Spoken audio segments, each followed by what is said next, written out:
Hey guys, just gonna hop on here and do a quick little trade review. Um, this was this morning, March 26th at about 45 minutes before the market opened. I had a small watch list, and I said I liked SMCI the most because it had many factors why I liked it the most, and we will talk about those here in a second. So,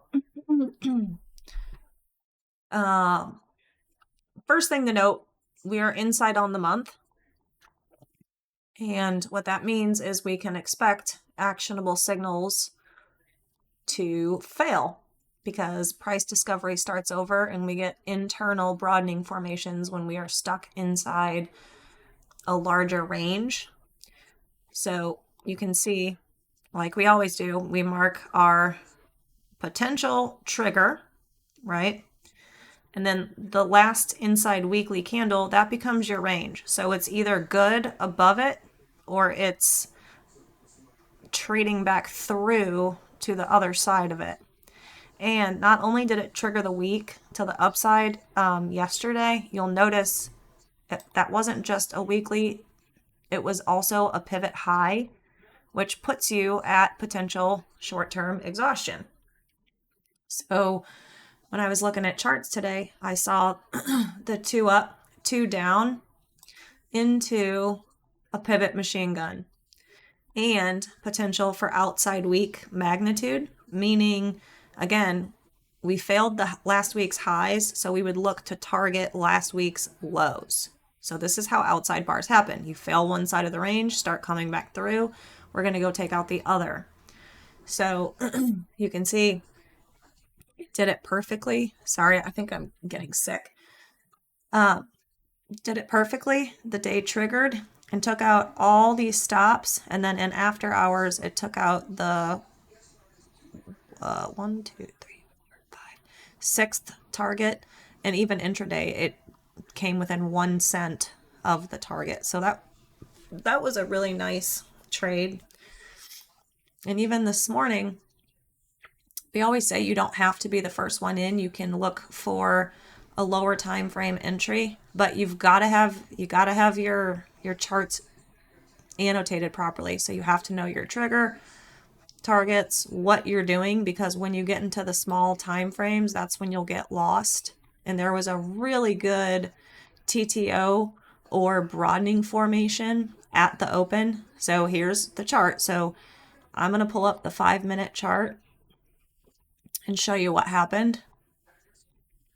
So here was the open. They opened it here. They triggered the day down.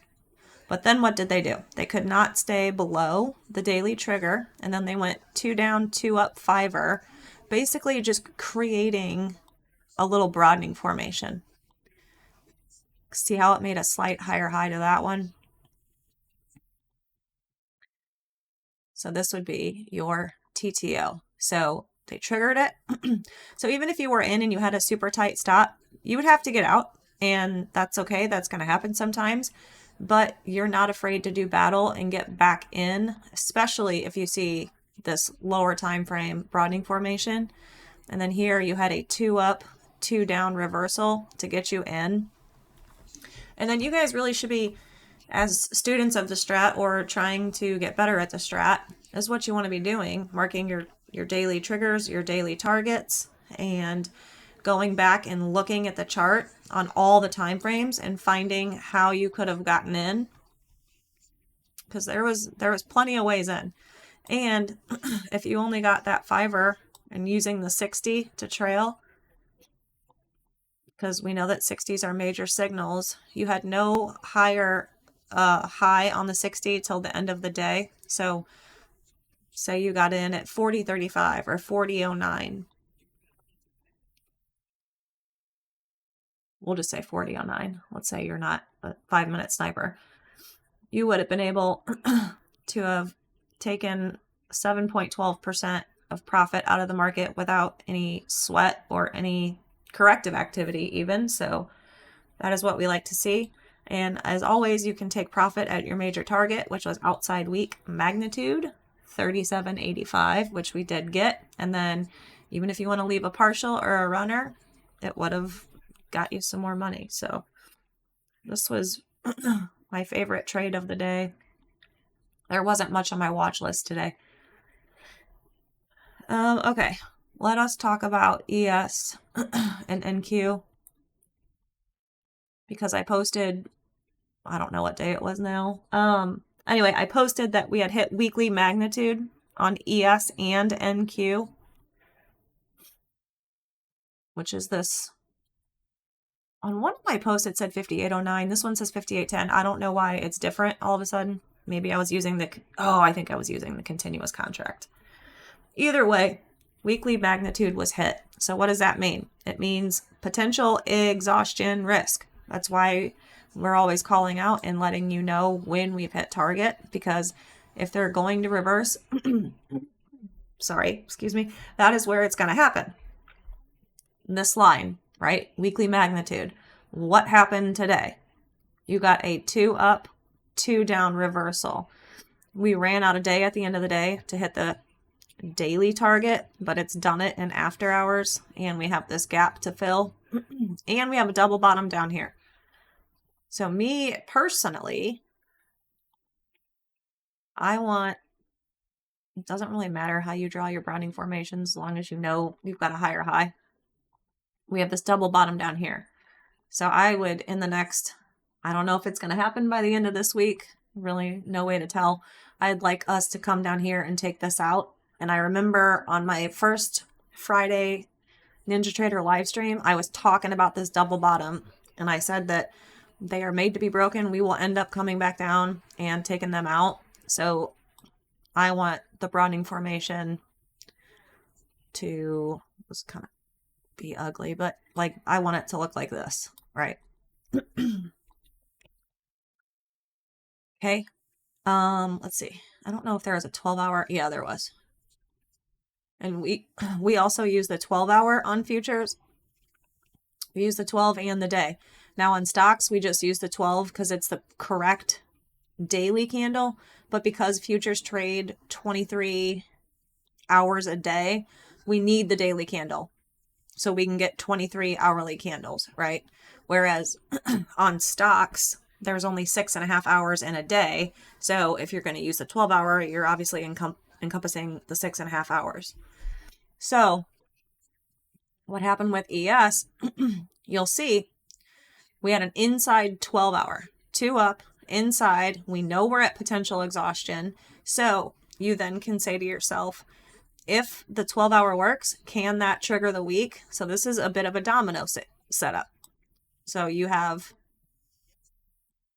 not a whole lot, but 1250 in magnitude to cushion yourself if you were to take the daily trigger.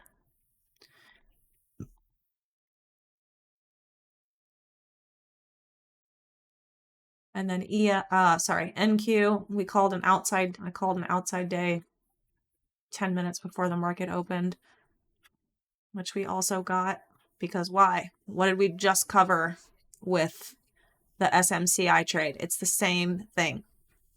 You can view this as your range.